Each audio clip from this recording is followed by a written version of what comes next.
Report 1. I used to think that sunset was the most peaceful moment of the day. That afternoon at the pond proved me wrong. Nothing had ever felt so wrong in such a beautiful place. It was one of the last weeks of summer, and I decided to spend the late afternoon at the pond near my parents' house. They live in a small town in the countryside, and the pond is known for its tranquility. There were always couples, fishermen or children playing around, but that afternoon, it was surprisingly empty.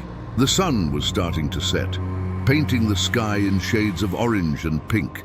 The water of the pond reflected the colors in a nearly magical way. I parked my car in a more secluded spot and walked to a small wooden dock that jutted out into the water. Everything seemed perfect, until I noticed the strange silence around me. At first, I thought it was just my imagination, but soon I realized there wasn't a single sound of birds, nor the rustling of leaves in the wind. The water of the pond was still like a mirror, something I had never seen before. A strange feeling began to grow in my chest, but I tried to ignore it. After all, it was just a quiet afternoon, right? I sat at the edge of the dock and let my feet dangle in the water. That's when I saw something. On the surface, almost imperceptible, a movement that looked like a small ripple. I looked around, thinking it might be a fish, but nothing appeared. The pond became incredibly still again. I started to feel a slight discomfort, but I stayed there, trying to enjoy the sunset. A few minutes passed, and the sky was getting darker. That was the moment when I would normally start thinking about heading back, but something held me there. I looked to the other side of the pond and saw a figure. It was hard to tell what it was at first because the light was fading, but it looked like a person standing at the water's edge, on the other side of the pond. Something about its posture made me uneasy. It wasn't moving. It was just there, staring in my direction.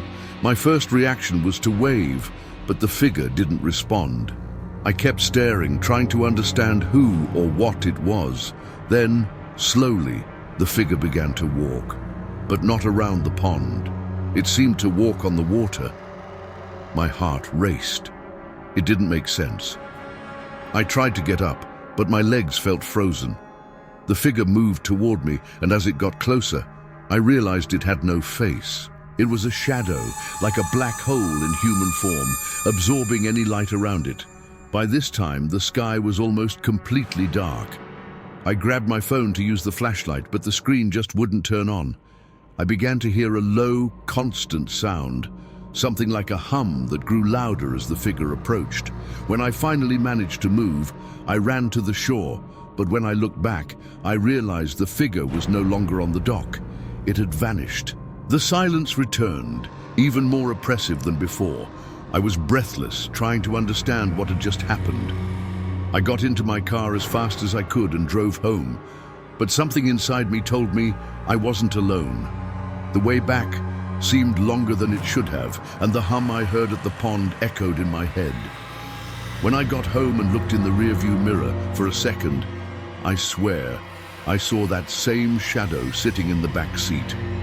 To this day, I avoid that pond. I haven't told anyone what happened because, honestly, I can't even explain it myself. All I know is that something was there that night, something that shouldn't exist. And every time I see the sunset, I feel that same hum in the distance, as if it's waiting for the right moment to return. Report 2. I have always been the kind of person who finds peace near the water. The gentle sound of the waves and the cool breeze have always helped me clear my mind.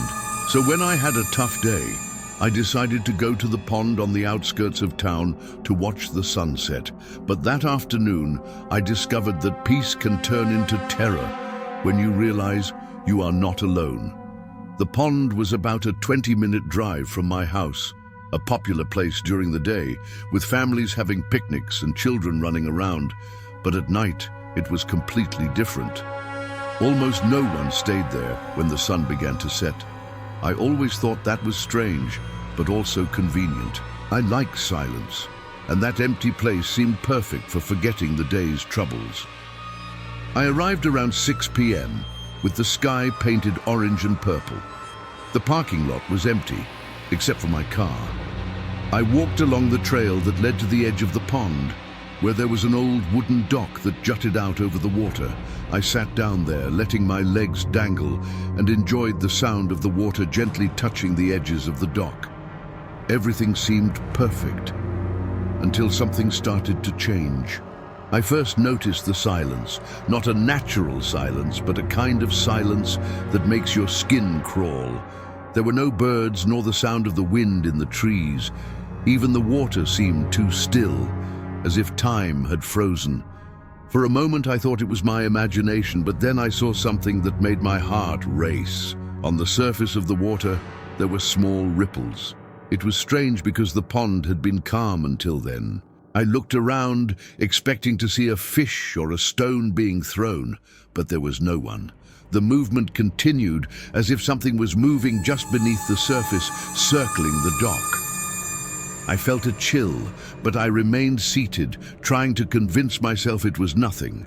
It was then that I saw something on the other side of the pond, a figure standing on the shore. It was tall, slender, and seemed completely motionless. In the dim light of the sunset, I couldn't see details, but something about its presence made me uncomfortable. The figure stayed there for what felt like an eternity, not moving. I tried to ignore it, looking away, but my attention always returned to the same spot. The sun was almost gone, and the light was fading when I realized it had disappeared. I felt relieved for a moment, until I noticed that something was wrong. The sound of the water returned, but it wasn't normal. It was as if something was approaching. I got up looking around, and then I heard footsteps. They weren't behind me, but underneath the dock. The sound was muffled, as if something was slowly walking on the wood just below my feet. My breath became heavy. I grabbed my phone to use the flashlight, but when the light came on and I pointed it at the water, I saw a dark shape emerging. It didn't look human or animal. It was like a liquid shadow, slowly rising, taking form. The whole dock began to creak, as if it was about to break, and I ran to the shore. As I ran, I tripped over a root and fell, but when I looked back, the figure was there again. Not in the water, but on the dock, completely still. It was staring at me, even without eyes. It was like a black hole shaped like a body, absorbing the little light that remained. Then it started to walk toward me, each step making the wood creak. I got up and ran to the parking lot. My heart felt like it was going to explode, but the sound of footsteps followed me. I glanced back quickly and saw that the figure was no longer walking. It was running now, its movements unnaturally fast, as if it was floating with each step. I jumped into the car and locked the doors, panting, my hands trembling. When I turned the key, the car hesitated to start. The figure was standing at the edge of the parking lot, just a few meters away from me. Finally, the engine roared to life, and I sped off without looking back. Only when I was miles away did I allow myself to breathe a sigh of relief. I thought I was safe, but then, in the rearview mirror, I saw something that chilled my blood. For a second, before turning a corner, I saw the figure standing in the middle of the road, watching me. It looked bigger now, denser, almost solid. I knew I shouldn't have looked. Since that night, something has changed. Whenever I see a reflection in a window or mirror, I feel like I'm not alone.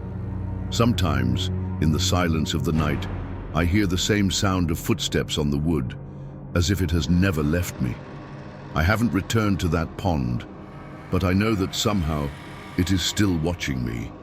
And every time the sun sets, I feel like it is waiting. Something in that pond didn't want me to leave. Or maybe it came with me. Relato 3. In college, I used to study in a quiet park near campus. It was the perfect place to relax and organize my thoughts. But one night, I made the mistake of going back there alone to get my backpack. I had no idea that it would be the most terrifying night of my life. It was a Friday. After a tiring week, I went to the park in the late afternoon to study and unwind. I sat on a bench near the lake, surrounded by tall trees and the distant sound of people walking. The place was usually busy during the day, but at night it was practically empty. I spent a few hours there, reading and listening to music. When the sun began to set, I decided to head home.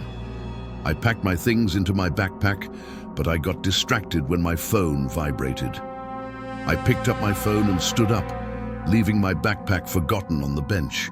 I only realized I had left everything there when I was almost home. The park was about a 15-minute walk from my apartment.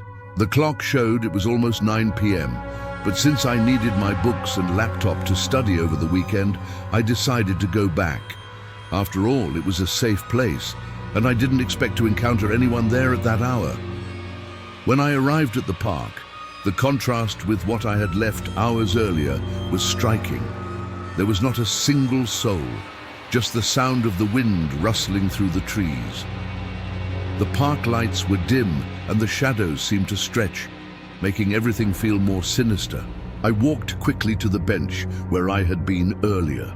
My backpack was still there, exactly where I had left it. I sighed with relief and went to grab it, but as I did, I felt a strange sensation of being watched. I looked around, but saw nothing. Just the empty park and the trees swaying in the wind. When I turned to leave, I heard the sound of footsteps. They weren't mine. They were behind me, heavy yet rhythmic, like someone trying not to make too much noise. I froze for a moment and forced myself to look back, but there was no one there. I decided it was better not to take any chances and quickened my pace toward the park's exit. As I walked, the footsteps seemed to get closer, even though I couldn't see anyone. The sound echoed in the silence, and every time I looked back, I saw only the empty path. My heart began to race, and I pushed myself to walk even faster. That's when I noticed something strange. The park lights began to flicker. First one, then another, as if they were failing. The path ahead was getting darker. I took out my phone to turn on the flashlight, but before I could do that, I heard a sound that sent chills down my spine. Heavy breathing, very close to me. I turned around quickly and saw a silhouette among the trees. It was a man standing still, watching me. He didn't say anything, didn't move. He just stood there, as if waiting for something. I shouted, "What do you want?" But he didn't answer. Instead, he started walking toward me, slowly but steadily. Without thinking twice, I started to run. The sound of my footsteps was soon accompanied by his, now faster and heavier. I glanced back as I ran and saw that he had also started to run. My heart was pounding so hard, I thought it might explode. The park exit was near, but it felt like each of my steps was slower than it should have been. The man was gaining ground, and I could hear his heavy breathing closing in. When I finally reached the main street, I ran to the opposite side, heading toward my apartment. I got home in a panic, locking all the doors and turning off the lights. I looked out the window, expecting to see him, but there was no one there. I spent the whole night awake, listening to every sound from outside. Even though I never saw him again, what still haunts me to this day is the question I could never answer. What if I hadn't noticed in time? What did he really want?